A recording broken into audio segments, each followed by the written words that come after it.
नमस्कार। बृहन्मुंबई महानगर पालिका ऑनलाइन शिक्षण विभाग में आप सभी का स्वागत है। मैं नेहा राजेंद्र विस्पुते मालवनी मराठी मनपा माध्यमिक शाला से आज आपके लिए नया घटक लेके आई हूँ बच्चों। वैसे तो आपने पाठ, कविता, पूरक पठन, व्याकरण और उसके साथ साथ उपयोजित लेखन भी पढ़ा होगा। तो उसी पर आधारित आज हम अपना घटक देखने जा रहे हैं। तो आज हम देखने वाले हैं बच्चों हिंदी द्वितीय भाषा संपूर्ण लोक भारती की कृति पत्रिका का प्रारूप। चाहे ये कक्षा 9वीं के लिए है, लेकिन ये कक्षा 10वीं के लिए भी उपयुक्त है। मतलब 9वीं और 10वीं दोनों के लिए एक ही कृति पत्रिका है। तो इसी के बारे में आज हम सविस्तर जानकारी लेने वाले हैं। तो देखिए यहाँ पर बच्चों, आपका जो पेपर है हिंदी का, उसको 3 घंटे का समय है और साथ साथ 80 अंक का यह पेपर है। तो उसमें आपको किस तरह से घटक निहाय अंक विभाजन है ये पहले देखना है। तो यहाँ पर आपके घटक है, जो गद्य है मतलब पाठ है, उसके ऊपर आपको 20 अंक के प्रश्न पूछे जाएंगे। पद्य में जो कविता कहते हैं 12 अंक के प्रश्न पूछे जाएंगे। उसके बाद है पूरक पठन बच्चों। पूरक पठन में कविता भी आती है और साथ साथ पाठ भी आता है। तो ये है 8 मार्क का। तो इसको मिलाकर बच्चों 40 अंक हो जाते हैं। उसके आगे है व्याकरण, 14 अंक का है और रचना विभाग मतलब जिसमें उपयोजित लेखन कहा जाता है वो है 26 मार्क्स का। तो ये भी 40 अंक के हैं। तो दोनों मिला के बच्चों आपको 80 अंक का पेपर लिखना है। तो इसमें क्या होता है ना बच्चों की, जो पहले के 40 मार्क्स है पाठ, कविता, पूरक पठन, वो हमें अच्छी तरह से मिल ही जाते हैं क्योंकि पुस्तक आपके हाथ में होता है। आप पुस्तक अच्छी तरह से पढ़ते हो। पाठ, कविता है, पूरक पठन है। उसके बाद व्याकरण के भी जो 14 मार्क्स है वो भी आपको मिल जाते हैं बच्चों, क्योंकि शिक्षक आपको पढ़ाते हैं, उसको आप बार बार पढ़ते रहते हो, तो आपको वो भी अंक मिल जाते हैं। आपको ज्यादा ध्यान रचना विभाग पर देना पड़ता है और वो भी 26 अंक का है बच्चों। इसमें आपको सोच विचार करके निर्मिति करनी होती है। जैसे इसमें आपको पत्र लेखन करना है, साथ साथ निबंध लिखना है, या तो कहानी लेखन है या तो वृत्तांत लेखन है, और सबसे महत्वपूर्ण निबंध लेखन।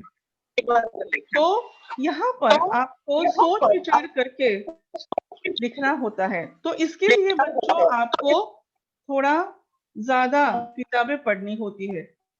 तो इससे आपको क्या मिलती है, ज्यादा माहिती मिलती है, किस तरह से निबंध लिखना है, पत्र किस तरह से लिखने हैं। तो इसी तरह से अगर आप ध्यान देकर बच्चों तैयारी करोगे तो आपको 80 अंक जरूर मिलेंगे। तो आगे देखिए, हम विस्तार से इसकी जानकारी लेते हैं। जैसे आपका घटक है, 5 घटक है, तो 5 घटक में देखिए पहला जो प्रश्न आएगा वो गद्य पर आएगा, जैसे मैंने कहा पाठ का है। दूसरा प्रश्न है पद्य मतलब कविता पर है। तीसरा प्रश्न है पूरक पठन पर। चौथा प्रश्न है व्याकरण पर। और पांचवा प्रश्न है उपयोजित लेखन पर। तो इस तरह से आपको 80 मार्क्स का पेपर लिखना है। तो हम और विस्तृत जानकारी लेंगे।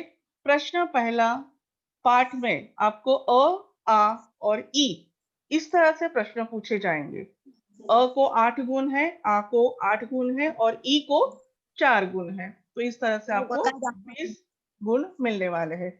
प्रश्न दूसरा कविता है, उसमें भी 2 प्रश्न आएंगे अ और आ, और 6 गुण के ये प्रश्न है, 12 अंक इसको मिलेंगे। प्रश्न तीसरा है पूरक पठन। इसमें भी 2 प्रश्न है अ और आ। एक कविता है जो पूरक पठन की कविता आती है और एक पाठ है जो पूरक आता है। तो इसको मिलाकर 8 गुण है। प्रश्न चौथा व्याकरण है बच्चों। इसमें 1 से 11 प्रश्न पूछे जाते हैं। तो 1 से 8 प्रश्न जो है तो एक एक गुण है और 9, 10, 11 ये जो प्रश्न है इनको 2-2 गुण है। तो ये कुल मिलाकर 14 अंक हो गए। और प्रश्न 5वां है उपयोजित लेखन। इसमें आपको अ, आ, इ इस तरह से प्रश्न लिखने हैं। अ को 9 मार्क्स है, आ को 10 और ई को 7। तो इस तरह से आपको अब पता चल गया होगा कि आपका जो 3 घंटे का हिंदी का पेपर है, उसमें कुल 80 मार्क्स आपको किस तरह से लेने हैं और लेने ही है बच्चों। आप पूरा पुस्तक अच्छी तरह से पढ़ोगे तो 40 मार्क्स तो आपके हाथ में ही है। साथ ही साथ व्याकरण भी आप अच्छी तरह से करने वाले हो, तो वो भी 14 मार्क्स आपको मिल ही जाएंगे। आपको सिर्फ ज्यादा ध्यान उपयोजित लेखन पर देना है और साथ साथ ये भी ध्यान में रखिए कि 3 घंटे का पेपर है, तो 3 घंटे के पेपर में आपको 2 घंटे में प्रश्न पहला, दूसरा, तीसरा और चौथा पूर्ण करना ही है। अगर और कम समय में पूरा हो गया तो अच्छी बात है, क्योंकि प्रश्न 5वां जो है बच्चों, इसमें आपको थोड़ा सोच विचार करके लिखना पड़ेगा। तो इसीलिए कम से कम 1 घंटा तो आपको यहाँ पर देना ही है। तो इसी तरह से आपका 3 घंटे का समय आप पेपर लिखें, 80 मार्क्स का पेपर लिखने वाले हो और अच्छे से अच्छे गुण लेने का प्रयत्न करने वाले हो। तो आगे देखिए, हमारा पहला विभाग जो है गद्य का 20 अंक का प्रश्न पहला। इसमें अ में पठित गद्यांश 8 मार्क का है और आ में पठित गद्यांश। गद्यांश मतलब मैंने कहा कि पाठ है और अपनी जो किताब है हिंदी की, उसमें से आपको 2 परिच्छेद आएंगे और उसी परिच्छेद में से आपको आगे की प्रश्न तालिका लिखनी है। जैसे प्रश्न पहला क्या आएगा, आकलन कृति, 2 घटक पूछे जाएंगे तो 2 अंक है। 4 घटक पूछे जाएंगे तो हर एक को आधा आधा अंक है। दूसरी भी आकलन कृति ही है, इसमें भी इसी तरह से 2 घटक मतलब 2 उत्तर लिखने हैं, या तो 4 घटक मतलब 4 उत्तर लिखने हैं तो उसे 2 अंक हैं। तीसरा आपको पूछा जाएगा इसमें शब्द संपदा के बारे में और इसमें 4 घटक मतलब आपको इसमें 4 उत्तर लिखने हैं और हर एक को आधा आधा मार्क्स है। तो इसमें क्या क्या पूछा जाएगा देखिए, इस कृति में अनेकार्थी शब्द, शब्द युग्म, समानार्थी या पर्यायवाची शब्द, उपसर्ग, प्रत्यय, अनेक शब्दों के लिए एक शब्द, कठिन शब्दों के अर्थ, लिंग, वचन, कृदंत, तद्भव तथा विदेशी शब्द पूछे जा सकते हैं। और चौथा प्रश्न है बच्चों अभिव्यक्ति। मतलब इसमें आपको एक ऐसा प्रश्न पूछा जाएगा कि उस पर आप अपने विचार व्यक्त कर सकते हो और ये प्रश्न छोड़ना नहीं है, क्योंकि यह प्रश्न हर एक कविता में भी पूछा जाएगा और इस गद्यांश में पाठ में भी पूछा जा सकता है। तो कोई भी प्रश्न है उसे थोड़ा सा समझकर उसके बारे में अपने खुद के विचार आपको प्रकट करने हैं, उसे स्वमत कहते हैं। तो इसमें भी हमें मार्क्स तो लेने ही है। तो इस तरह से हमारा प्रश्न 1 में अ और आ प्रश्न आने वाले हैं। तो देखिए इस तरह से है कि 2 घटक लिखने होंगे तो हर एक को 1-1 मार्क होगा, तो 2 अंक आपको मिलेंगे, या तो आपको 4 घटक लिखने हैं मतलब 4 उत्तर लिखने हैं तो आपको आधा आधा अंक इसमें मिलेगा, तो 2 अंक मिलने वाले हैं।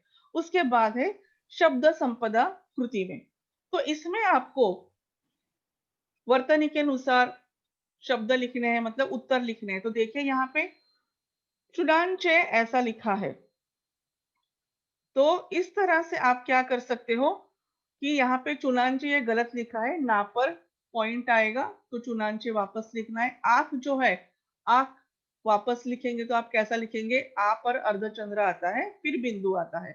रवैया में व पर 2 मात्राएं आती है, ई नहीं लिखना है, और रसोई में ई की जगह बड़ी ई आती है। तो इस तरह से आपको इसके उत्तर लिखने हैं। बाद में आपको पूछा जाएगा कि जो रेखांकित शब्द दिए हैं उसके विलोम शब्द आपको ढूंढकर वापस वाक्य लिखने हैं। तो समझदार है तो वहां पर आप क्या लिखेंगे? ना समझ। पुरानी है तो लिखेंगे नहीं और वापस वाक्य लिखेंगे। और हमेशा याद रखना बच्चों, जो भी आप उत्तर लिखते हो उसके नीचे इस तरह से आपको क्या करनी है? अंडरलाइन करनी है। फिर आगे पूछा जाएगा आपको लिंग बदल कर लिखिए। तो इस तरह से आपको क्या करना है? आपको उत्तर लिखने हैं। आगे आएगा प्रश्न ए का, प्रश्न ए में से ई का। इसमें अपठित गद्यांश पूछा जाएगा। अभी अपठित गद्यांश मतलब एक परिच्छेद ऐसा होगा कि आप पहली बार यह परिच्छेद पढ़ने वाले हो। ना तो ये पुस्तक से होगा, ना तो आपने यहाँ ये कहाँ पे पढ़ा होगा। तो आपको इसमें भी आकलन कृति पूछी जाएगी जो 2 अंक की है, और अभिव्यक्ति मतलब आपका स्वमत पूछा जाएगा, उसके लिए एक प्रश्न होगा। तो ये भी आपको लिखना है और इसी तरह से आपको इसके भी 4 अंक लेने हैं। तो बच्चों याद रखो कि पुस्तक तो आप बार-बार पढ़ते ही हो और उसमें से सिर्फ 2 ही गद्यांश मतलब 2 ही पाठ के परिच्छेद आने वाले हैं। तो आपको ये 20 अंक पूरे के पूरे लेने ही है, क्योंकि हमारे ज़्यादातर पाठ तो बच्चों कहानी के माध्यम से ही दिए गए हैं। तो वो तो हमें याद रहते ही है। तो उसी तरह से हम क्या कर सकेंगे? प्रश्न के उत्तर लिख सकेंगे। और इसमें भी अपठित गद्यांश जो है, आकलन कृति आपको तो सामने परिच्छेद दिया ही होगा, उसमें से आपको उत्तर ढूंढ के लिखना ही है और अपना मत व्यक्त करना है। मतलब इस तरह से 20 अंक आपके तो हो ही गए बच्चों। आगे का आपका विभाग है पद्य, जो 12 अंक का है। प्रश्न दूसरा जो कविता पे आधारित है, तो पठित पद्यांश अ 6 अंक का है और आ पठित पद्यांश 6 अंक का है। तो यहाँ पर आपने जो कविताएं पढ़ी है उसमें से 2 कविताएं आपको पूछी जाएंगी। तो इसके लिए आपको प्रश्न किस तरह से पूछे जाएंगे? पहला तो आकलन कृति होगी, 2 घटक या तो 2 उत्तर लिखने हैं, 4 घटक या तो 4 उत्तर लिखने हैं, तो उसे 2 अंक मिलेंगे। बाद में शब्द संपदा में 4 घटक मतलब 4 उत्तर लिखने हैं, उससे भी 2 अंक है। तो इसमें क्या-क्या पूछा जाएगा कविता में? शब्द संपदा में देखिए, अनेकार्थी शब्द, समानार्थी या पर्यायवाची शब्द, विलोम शब्द, शब्दों के अर्थ या अर्थ के अनुसार कविता में आए हुए शब्द, या तो बच्चों आपको 2 शब्द इस तरह से दिए जाएंगे कि उसपे 2 प्रश्न बनाकर लिखिए जिनके उत्तर निम्नलिखित शब्द होंगे। और तीसरा है 4 पंक्तियों का सरल अर्थ। तो आपको क्या करना है ना बच्चों, कि आपको जो 4 कविताएं आने वाली है उसमें तो एक पूरक पठन की होगी और ये 3 अपनी पुस्तक की है। तो आपको 4 ही कविता अच्छी तरह से समझकर उसके अर्थ समझ लेने हैं, क्योंकि कविताएं भी हमारी बहुत अच्छी है, छोटी-छोटी कविताएं हैं, अर्थ भी बहुत उसके अच्छे हैं कि जो इसे हम उसे याद करके रख सकते हैं। तो कोई भी पंक्तियों के अगर आपको अर्थ पूछे जाए तो आप वह लिख सकते हैं। तो इस तरह से आप 12 मार्क्स ले सकते हैं। देखिए, एक तो यह 2 है, 2 घटक लिखने होंगे, या तो 4 घटक पूछे जाएँगे, 4 उत्तर लिखने होंगे। यह आपकी कविता है किताबें, इसके यह प्रश्न है। या तो फिर जोड़ियाँ मिलाओ, विकल्प चुनकर वाक्य पूर्ण कीजिए। इस तरह से प्रश्न पूछे जाएँगे आकलन कृति में। और अंत में काव्य पंक्तियों का सरल भावार्थ पूछा जाएगा। तो आप क्या कर सकते हो? इसके भी उत्तर लिख सकते हो। तो इस तरह से ये भी हमारे 12 अंक हो गए बच्चों। उसके बाद अपना तीसरा विभाग आता है पूरक पठन का, जो 8 अंक का है। प्रश्न तीसरा अ पठित गद्यांश मतलब पाठ पर जो पूरक पठन का पाठ होगा उसमें से एक परिच्छेद दिया जाएगा। उसमें भी आपको पहला प्रश्न होगा आकलन कृति, या तो 2 घटक लिखिए या तो 4 घटक का होगा, 2 अंक मिलेंगे।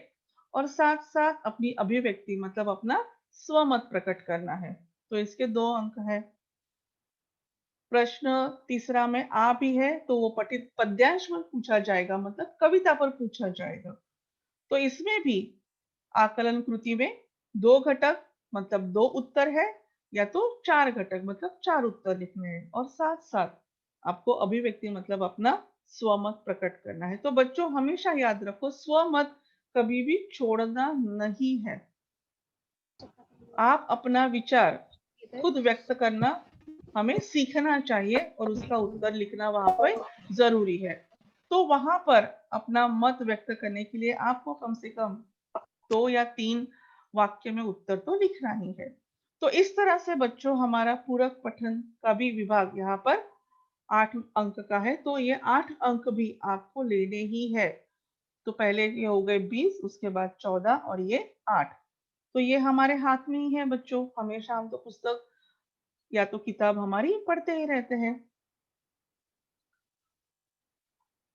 तो इस तरह से देखिए आपको ये पठित सॉरी हमारा पूरक पठन का पाठ है जंगल। तो इसमें से इस तरह से आपको 2 घटक पूछे जाएँगे और अंत में आपको स्वमत पूछा जाएगा। तो बच्चों आप स्वमत उस प्रश्न के आधार पर खुद ब खुद वहाँ पर प्रकट कर सकते हो मतलब लिख सकते हो। तो इस तरह से आपको इस तरह प्रश्न लिखना है।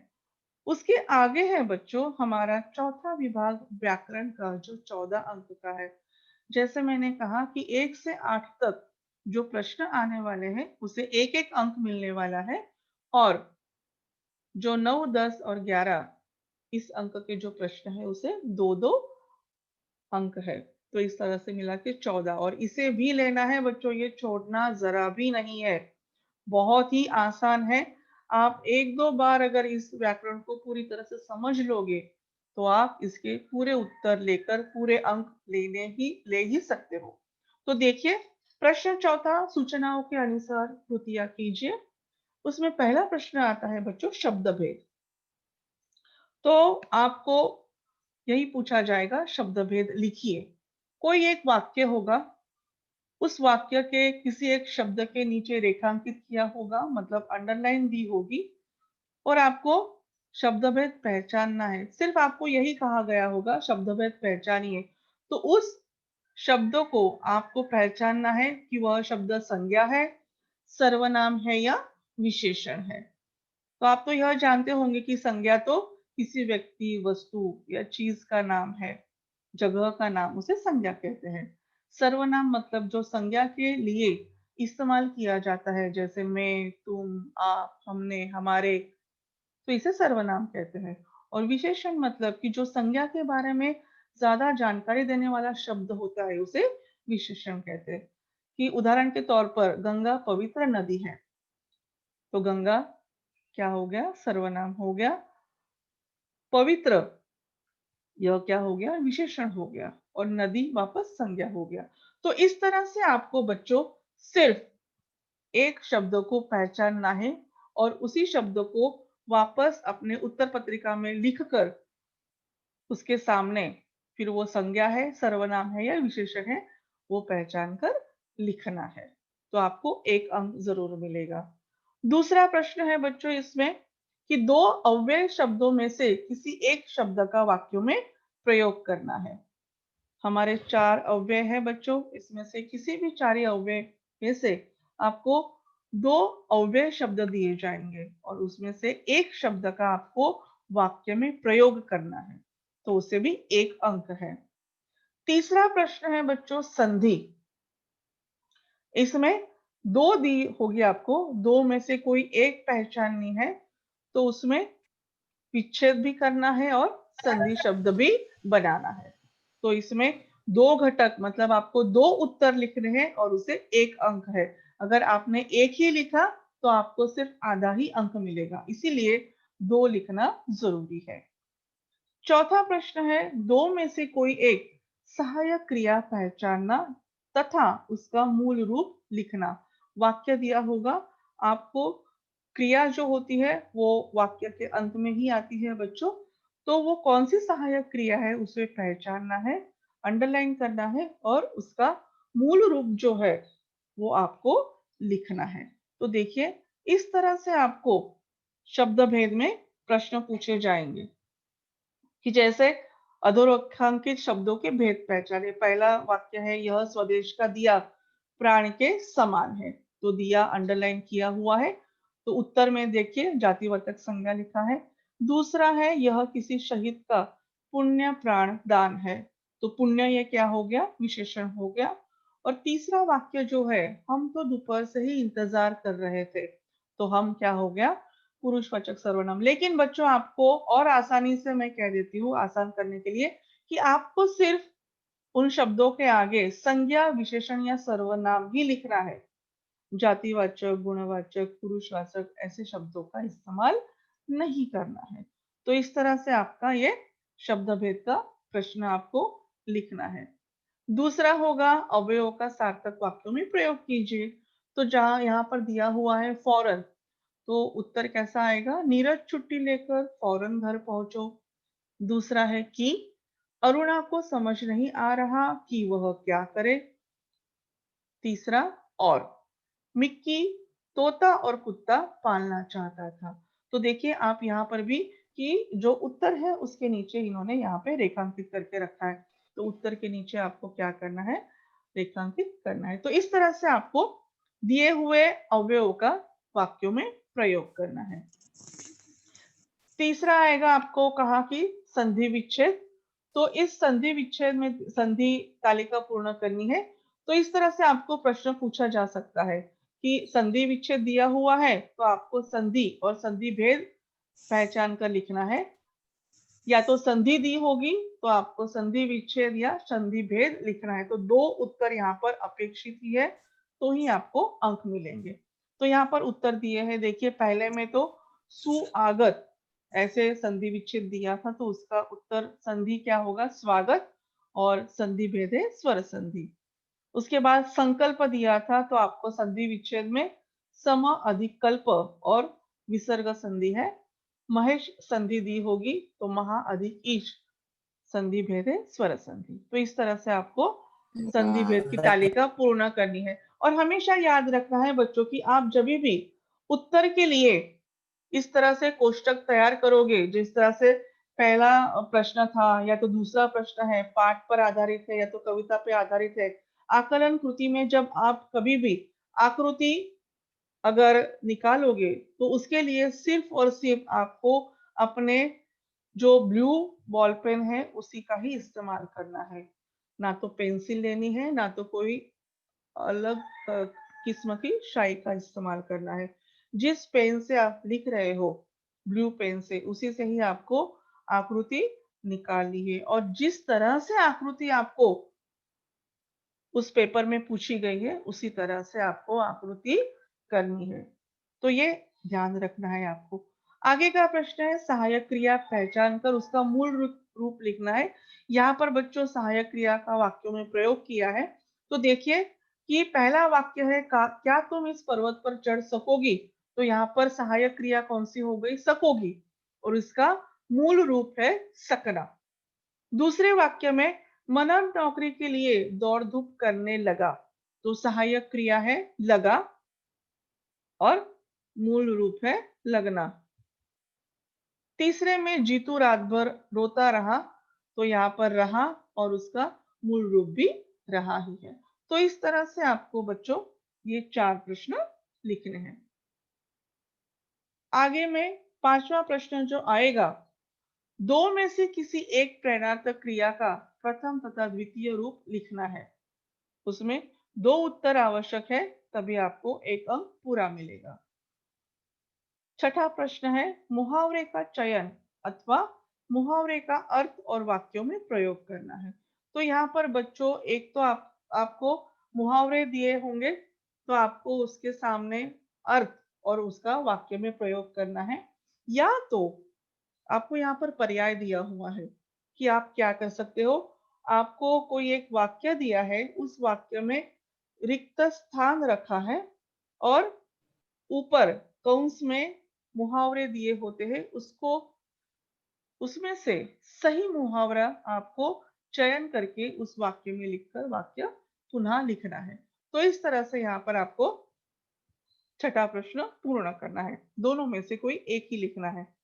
7वां प्रश्न है आपका बच्चों इसमें कारक पहचानना। कारक पहचानना भी है और साथ-साथ उसका भेद भी लिखना है। तो मतलब 2 घटक मतलब 2 उत्तर लिखने हैं, तभी आपको 1 अंक पूरा प्राप्त होगा। 8वां प्रश्न है विराम चिन्ह। वाक्य दिए होंगे और उसी वाक्य में आपको क्या करना है, विराम चिन्ह का इस्तेमाल करना है।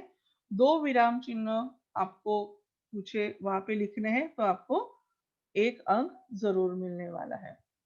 तो इस तरह से देखिए बच्चों, प्रेरणार्थक क्रिया के प्रथम प्रेरणार्थक और द्वितीय प्रेरणार्थक के रूप लिखने हैं।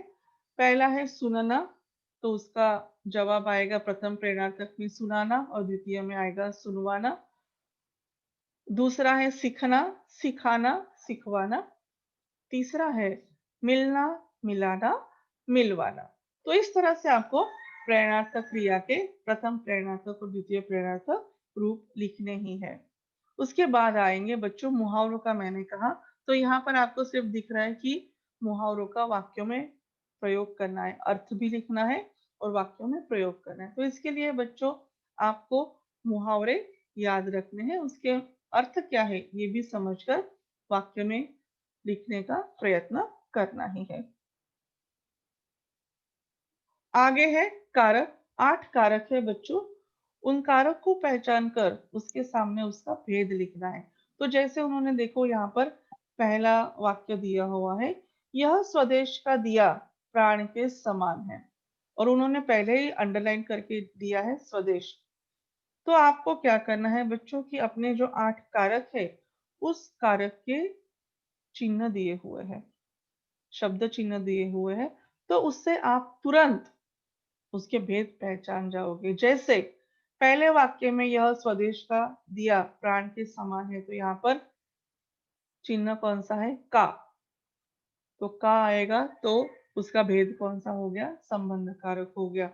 दूसरे वाक्य में तीर पर, कछार पर यह दिया बुझे नहीं, तो यहाँ पर यह शब्द है, तो ये कौन सा कारक हो गया, अधिकरण कारक हो गया। और तीसरे में भक्ति से दिया हुआ यह स्वतंत्रता दिया, तो यहाँ पे कौन सा चिन्ह हो गया, से, तो ये करण कारक हो गया। तो इस तरह से बच्चों आप 8 कारक के अगर चिन्ह याद रखोगे तो तुरंत वाक्य में कारक पहचान जाओगे और उसका भेद भी आप लिख सकते हो। और आगे है विराम चिन्ह। निम्नलिखित पंक्तियों में उचित विराम चिन्ह लगाइए। जैसे उन्होंने देखा पहला एक वाक्य दिया है, आज गंगाधर पर यह दिया बुझे नहीं, यह स्वदेश का दिया प्राण के समान है। तो किस तरह से हम यहाँ पे विराम चिन्ह का इस्तेमाल करेंगे? इसके लिए ना बच्चों आप जभी भी पाठ या कविता पढ़ते हो तो थोड़ा ध्यान ध्यान देना पड़ेगा, क्योंकि उसमें कारक विराम चिन्ह दिए होते हैं। तो आप पढ़ोगे तो आपको उसी वक़्त याद आ जाएगा कि उसमें कौन से विराम चिन्ह दिए हैं। उत्तर में देखिए, आज गंगाधर पर यह दिया बुझे नहीं, स्वल्प विराम दिया है और यह स्वदेश का दिया प्राण के समान है, दंड दिया हुआ है, मतलब वाक्य खत्म हो चुका है। तो इस तरह से आपको विराम चिन्ह का प्रयोग करना है। तो ये हो गए हमारे 1 से 8 जिसको 1-1 अंक मिलना था और बच्चों बहुत ही आसान है। आप आसानी से 8 अंक तो ले ही सकते हैं। आगे का 9वां प्रश्न है, 3 में से 2 वाक्यों का काल परिवर्तन करना है। यहाँ पर आपको 3 वाक्य दिए होंगे और उसमें से 2 वाक्यों का क्या करना है, काल परिवर्तन। और ये आपको पता है भूतकाल, वर्तमान काल और भविष्य काल कि वाक्य दिए होंगे और उसके सामने आपको सूचना दी होगी कि इस वाक्य में इस काल में इसका परिवर्तन कीजिए। तो आपको 2 अंक मिलने वाले हैं। 10वां प्रश्न है वाक्य के भेद। इसमें बच्चों 2 प्रश्न पूछे जाएंगे। एक तो है रचना के आधार पर वाक्य का भेद आपको पहचानना है। मतलब वाक्य दिया होगा और वह वाक्य सरल वाक्य है, संयुक्त वाक्य है या मिश्र वाक्य है, ये आपको पहचान कर उसके सामने लिखना है। और दूसरा प्रश्न है अर्थ के आधार पर वाक्य परिवर्तन करना। तो वाक्य परिवर्तन करने के लिए आपको सूचना किस तरह से दी जाएगी कि वाक्य विधानात्मक विधानार्थक कीजिए या तो निषेधार्थक कीजिए या तो प्रश्नार्थक कीजिए या आज्ञार्थक या तो विस्मयादिबोधक में कीजिए। तो इस तरह से आपको वाक्य परिवर्तन करना है, मतलब कोई भी एक वाक्य दिया होगा और उसके सामने इन 5 में से किसी एक शब्द का वहां पे प्रयोग करके कहा होगा कि इसमें वाक्य परिवर्तन कीजिए। तो इस तरह से आपको 2 उत्तर यहाँ पर लिखने हैं 10वें प्रश्न में। और 11वां प्रश्न है वाक्य शुद्ध करना। 4 घटक है, मतलब 2 वाक्य लिखने हैं और प्रत्येक वाक्य में 2 अशुद्धियां है, उनको शुद्ध करना है, तभी आपको 2 अंक मिलेंगे। तो देखिए किस तरह से हम देखते हैं। तो इस तरह से आपको काल परिवर्तन करने के लिए कहा जाएगा। वाक्यों का काल बदल कर लिखिए। तो पहला दिया है उन्होंने, सैनिक मशाल थामता है। ये आपको भविष्य काल में करना है, सैनिक मशाल थामेगा। दूसरा है मोनू का खाना पीना छूट गया। तो इसमें पूर्ण भूतकाल में आपको परिवर्तन करना है। तो उत्तर कैसा आएगा, मोनू का खाना पीना छूट गया था। और तीसरा प्रश्न है वारिजा प्रसन्न हो गई, जिसको आपको सामान्य वर्तमान काल में परिवर्तित करना है। तो उसका उत्तर आएगा वारिजा प्रसन्न हो जाती है।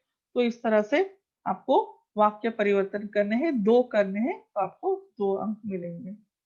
उसके बाद है वाक्य भेद, जो मैंने कहा था कि एक तो पूछा जाएगा कि वाक्य पहचानना है कि वो कौन से वाक्य में से है, सरल वाक्य, मिश्र वाक्य या संयुक्त वाक्य। और इसमें दूसरा प्रश्न है कि आपको वाक्य परिवर्तन करना है, फिर वो विस्मयार्थक में करना होगा, निषेधार्थक में करना होगा, आद्यार्थक में करना होगा, या तो प्रश्नार्थक में करना होगा। तो इस तरह से यहाँ भी आपको 2 उत्तर लिखने हैं, तो आपको 2 अंक जरूर मिलेंगे। उसके आगे है वाक्य शुद्धिकरण, कि जैसे आप पहला वाक्य पढ़िए, सभा में कई नेता उपस्थित थे। कैसा है वाक्य बच्चों, सभा में कई नेता उपस्थित थे। बच्चों ऐसा होता है ना कि हम लोग जब पढ़ते हैं ना, तो पढ़ते समय ही अपने आप हमें पता चल जाता है कि इसमें कोई तो गड़बड़ है। तो वो अचानक से हमें खुद पता चल जाता है कि इसका सही उत्तर क्या है। तो सही उत्तर क्या है बच्चों, सभा में कई नेता उपस्थित है। कि अपने आप अगर आप 1-2 बार यह वाक्य दिमाग में बोलोगे ना, तो अपने आप इसका उत्तर हमें समझ में आ जाता है। दूसरा वाक्य है यात्री ने भगवान का दर्शन किया। तो इसका उत्तर कैसा होगा बच्चों, यात्री ने भगवान के दर्शन किए। और तीसरा वाक्य है उसने एक कविता की पुस्तक खरीदा। तो ये तो पूरी तरह से गलत दिखता ही है, आप पढ़ोगे तो। क्या वाक्य है, उसने एक कविता की पुस्तक खरीदा। तो इसका जवाब क्या आएगा, उसने कविता की एक पुस्तक खरीदी। तो इस तरह से आपको क्या करना है बच्चों, वाक्य शुद्धिकरण करना है। तो यहाँ पे भी यह मार्क्स या तो ये गुण जो है आपके हाथ में ही है बच्चों।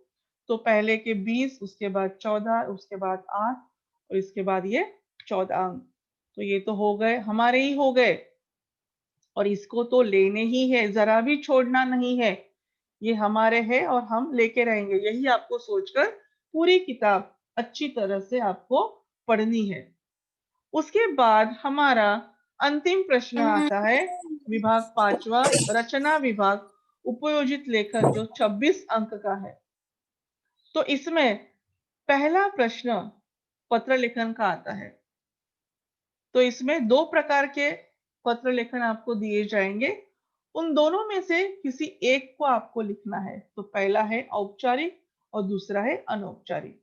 तो देखिए, आप पहले में जो औपचारिक है, कि जिसे हम पहचानते नहीं है, उसे हम यह पत्र लिखते हैं। तो यहाँ पे दिया गया है शाहू नगरी कोल्हापुर 416-003 में भयंकर आवाज करने वाले पटाखे असमय फोड़े जाने के कारण वहां के निवासी त्रस्त है। इस संदर्भ में अमिता पाटिल, स्वास्थ्य अधिकारी कोल्हापुर 416-007 को शिकायती पत्र लिखती है। तो यहाँ पर आप अनौपचारिक में शिकायत है या तो किसी के बारे में आप कहना चाहते हैं, इस तरह से आप पत्र लिख सकते हो। तो यहाँ पर आपको एक तो पहले ये पहचानना है कि कौन किसको पत्र लिख रहा है, क्योंकि शुरुआत करते समय आपको तारीख लिखनी है, उसके बाद सेवा में या तो प्रति में, उसके बाद जिसको पत्र लिख रहे हैं उनका पता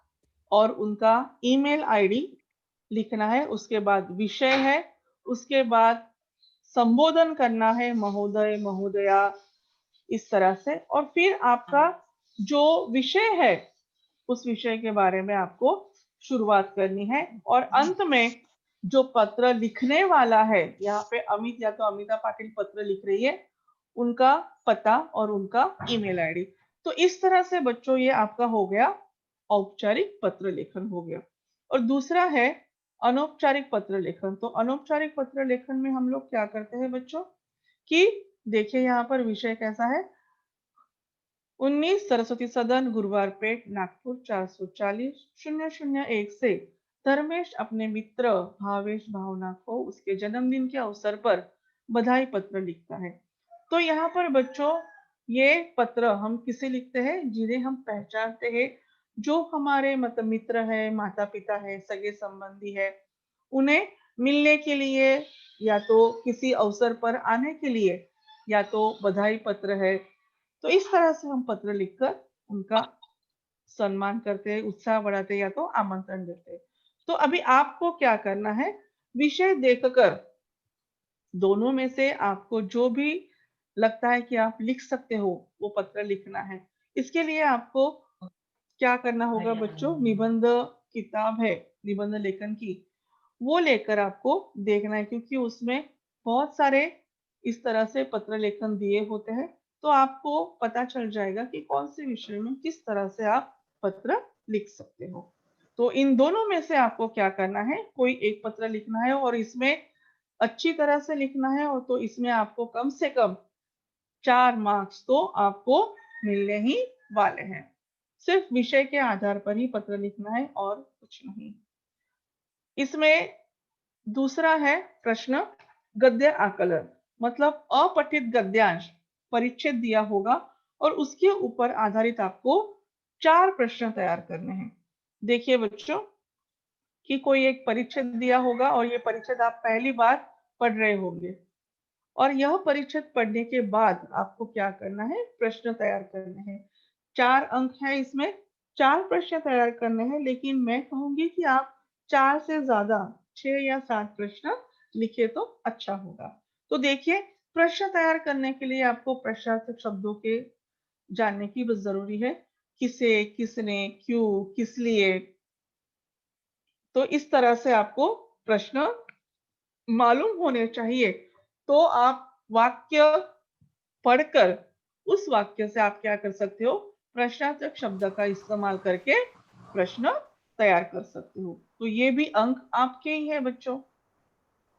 आगे है आ में वृत्तांत लेखन अथवा कहानी लेखन। यहाँ पर भी आपको कहा गया है कि दोनों में से कोई एक लिख सकते हो, या तो वृत्तांत लेखन या तो कहानी लेखन। तो वृत्तांत लेखन का मतलब क्या है कि कोई घटना या कोई अवसर आपने जो किया है, मनाया है, उसका पूरा वृत्तांत आपको क्या करना है, लिखा है। मतलब ये हो चुकी है घटना या तो आपने अवसर वो कर लिया है, तो उसके बारे में अब आपको लिखना है। जैसे इंग्लिश में हम रिपोर्ट राइटिंग कहते हैं, तो इसी तरह से। तो यहाँ पे विषय क्या दिया है, विद्यालय के प्रांगण में मनाए गए बाल दिवस का वृत्तांत तैयार कीजिए 14 नवंबर 2018, और उन्होंने उसका पता भी दिया हुआ है। तो इस तरह से आपको उसकी शुरुआत, जिस दिन आपने इस घटना मतलब यह उत्सव मनाया या तो अवसर मनाया, कहाँ मनाया, फिर उसके लिए कौन कौन आए, किन्होंने इसकी तैयारी की, किन्होंने इसमें मदद की, उसके बाद आपने किस तरह से कार्यक्रम किया और अंत में कैसा हुआ, तो इसके बारे में आपको पूरी जानकारी यहाँ पर वृत्तांत लेखन में लिखनी है।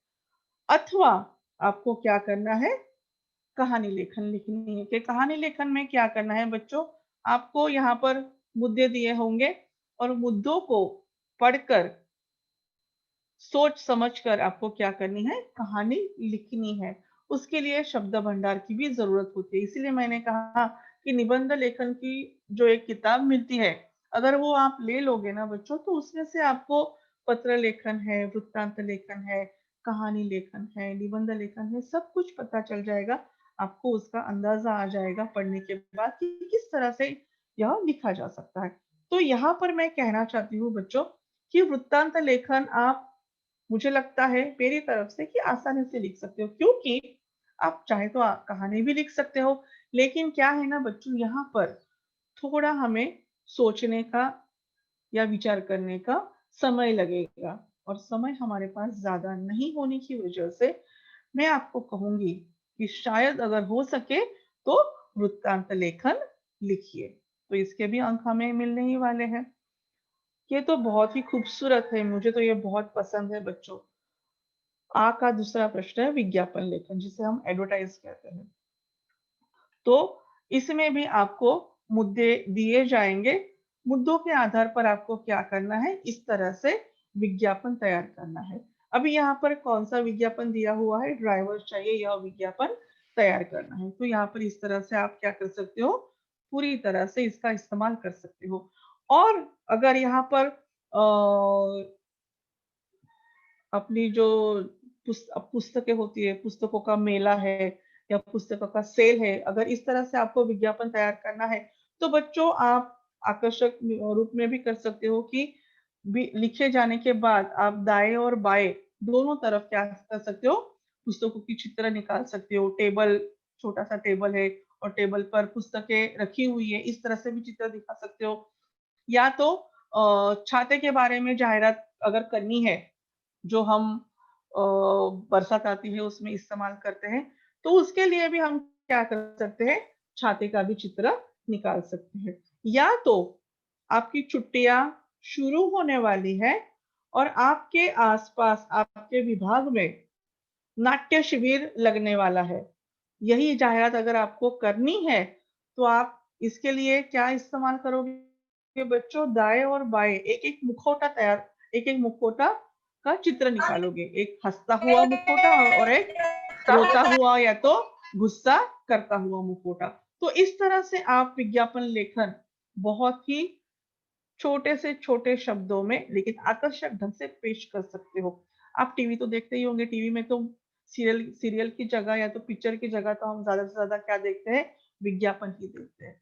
तो उससे आप क्या कर सकते हो, सोच विचार करके इस तरह से विज्ञापन लेखन भी कर सकते हो, और यह मार्क्स भी आपको मिलने ही वाले हैं। अब सबसे बड़ा हमारा प्रश्न पांचवा आता है, उपयोजित लेखन। और इसमें से ई है जो निबंध लेखन, अंत का प्रश्न है।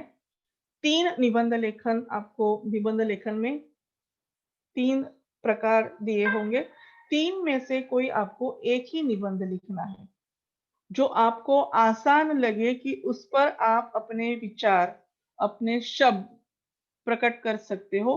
और इसको आपको लिखना ही लिखना है बच्चों, क्योंकि 7 अंक है। और आपको इसके लिए जो पहले प्रश्न लिखे गए हैं उसके लिए थोड़ी घाई करनी होगी, क्योंकि निबंध लिखने के लिए कम से कम हमें 20-25 मिनट तो जरूरी है। तो इसके लिए हमें वक्त तो देना ही है, क्योंकि सोचना भी होता है। तो देखिए यहाँ पे निबंध के 5 प्रकार दिए हुए होते हैं। वर्णनात्मक है, वितरणात्मक है, विचारात्मक है, कल्पना प्रधान और आत्मकथनात्मक। तो इसमें किस तरह से निबंध आ सकते हैं, जैसे वर्णनात्मक में मेरा गांव, कि आप क्या करोगे, अपने गांव के बारे में जो भी सौंदर्य है, आप जो अपनी आंखों से देख रहे हैं, महसूस कर रहे हैं, वो शब्दों में उसका वर्णन करोगे कि पढ़ने वाला ऐसा ही सोचे कि मैं पूरे गांव में घूम रहा हूँ, उसका सौंदर्य दिख रहा हूँ। इस तरह से उसका वर्णन करना है। दूसरा होगा मेरा प्रिय हिंदी लेखक। तो यह वितरणात्मक है, मतलब जिस व्यक्ति के बारे में आप निबंध लिखने वाले हो, उसके बारे में हर एक चीज, उसकी जिंदगी के बारे में हर एक बात आपको पता होनी चाहिए, और फिर वो आप क्या कर सकते हो, शब्दों के रूप में यहाँ पर लिख सकते हो। तीसरा होगा विचारात्मक, मतलब कैसा कि समय बड़ा बलवान, और सच में यह सोच देने वाला ही विषय है कि सच में समय क्या होता है, बहुत ही बलवान होता है, किसी के लिए रुकता नहीं है। तो इसमें आपको थोड़ा और सोच विचार करके लिखना पड़ेगा। चौथा दिया है यदि संगणक न होता, तो ये कल्पना प्रधान का विषय है। इसमें आप ज्यादा से ज्यादा क्या कर सकते हो, कल्पना। और कल्पना बच्चों आसमान से परे है। जैसे यहाँ पर विषय दिया है यदि संगणक न होता, और भी आ सकता है यदि परीक्षाएं न होती, यदि स्कूल शुरू ना हो, यदि सूरज ना उगे, यदि किताबें ना हो, यदि मैं लॉटरी जीत जाऊं। बहुत प्रकार के आप अपनी विचारधारा को एक अपनी सीमा के परे ले जाकर यहाँ पर लिख सकते हो। और पांचवा होता है आत्मकथनात्मक। तो यहाँ पर आपको विषय दिए जाते हैं पुस्तक की आत्मकथा, या तो किसी किसान की आत्मकथा, फूल की आत्मकथा। तो इस तरह से आपको जब ये आत्मकथा लिखनी होती है ना बच्चों, तो आपको इस अंदाज में लिखना है कि जैसे आप उदाहरण ले लें पुस्तक की आत्मकथा की, आप छुट्टी में अपना जो कपाट है वो साफ करने का सोच रहे हैं, तो आपने जैसे ही कपाट खोला तो बहुत सारी वहां पे चीजें पड़ी थी। तो वो मैं निकाल रहा तो अचानक मुझे आवाज आई, अरे मेरी तरफ भी ध्यान देखो ना, मुझे भी जरा ध्यान दो। तो यहाँ वहां देखा, कोई नहीं दिखाई दिया। फिर वापस अपने काम में लग गया, तो वापस आवाज सुनाई दी, अरे मैं यहाँ पर हूँ, जो पहले तुम्हारे लिए बहुत ही लाजवाब था, आकर्षक था, मुझे हमेशा अपने पास लेकर रखते थे, लेकिन अब तो मैं कोने में पड़ा हुआ हूँ। और फिर ध्यान जाता है कि वहां पर एक फटी पुरानी किताब पड़ी होती है या तो पुस्तक पड़ी होती है, और वह आपसे बात कर रही है। तो आत्मकथा में आपको इस तरह से बच्चों लिखना है कि जिसकी आत्मकथा है वह आपके सामने रहकर उसकी पूरी जिंदगी बयां कर रहा है। तो इस तरह से आपको क्या करना है, आत्मकथा लिखनी है। तो इस तरह से बच्चों यहाँ पे भी आपको निबंध लिखते वक्त थोड़ी बातों का ध्यान देना है कि निबंध की शुरुआत आकर्षक और स्वाभाविक होनी चाहिए। साथ साथ उसकी रूपरेखा का विचार आपने पहले ही तैयार करके रखना चाहिए कि आपको क्या लिखना है। फिर मध्य भाग जो है, मुद्दों के आधार पर जो विषय दिया है उसको लेकर आपको अपने विचार स्पष्ट तरीके से लिखने हैं। उसका अंत भी आकर्षक, स्पष्ट और भावपूर्ण होना चाहिए। और एक बात याद रखनी है कि अलग अलग परिच्छेद में यह निबंध लिखना जरूरी है। इसमें आप शुरुआत में लिखने के लिए कोई उदाहरण, कोई चुटकुला, या तो कोई कविता की पंक्तियां लिख सकते हो, या तो मुहावरे, कहावतें, इनका इस्तेमाल कर सकते हो। और याद रखना है कि वाक्य छोटे और स्पष्ट होने चाहिए और अर्थपूर्ण तो जरूर होने चाहिए। साथ साथ इसमें शब्द शुद्ध भी होने चाहिए और विराम चिन्हों का यथोचित इस्तेमाल भी करना चाहिए। भाषा व्याकरण भी शुद्ध होनी चाहिए। तो इस तरह से आप बच्चों इन बातों का ध्यान रखकर निबंध लेखन करोगे तो जरूर से जरूर आपको 7 में से 5 अंक तो मिलने ही वाले हैं। और जो अच्छी तरह से लिखते हैं बच्चों, उनको तो 6 या तो 7 के 7 पूरे अंक मिल जाते हैं। तो मेरा कहना यही है बच्चों कि एक छोटी सी हिंदी की किताब है, उसमें से जितना चाहिए उतना आप ले सकते हो। तो पाठ, कविता, पूरक पठन और व्याकरण, ये तो आपके हाथ में ही है बच्चों। इनको तो इन मार्क को छोड़ना ही नहीं है। और उसके साथ साथ जो उपयोजित लेखन का भाग है उसमें भी आपको थोड़ी सी मेहनत, थोड़ा सा वाचन ज्यादा करना है। आपको किताबें पढ़नी है जो निबंध लेखक का मैंने कहा। साथ साथ अगर आपके घर में पेपर या तो न्यूज़पेपर आता है उसे पढ़ना है, उसे देखना है, तो आप इस उपयोजित लेखन पे भी अच्छी तरह से मार्क्स ले सकते हो। तो इस तरह से बच्चों हमारा आज का जो घटक था कृति पत्रिका का प्रारूप और उसका जो अंक है वो यहाँ पर पूरा होता है। मुझे लगता है कि आपको यह समझ में आ चुका होगा। तो आप अपनी तैयारी शुरू कर दीजिए बच्चों। और जब भी परीक्षा में आप लिखेंगे तो उसके लिए इस तैयारी के साथ बैठिए।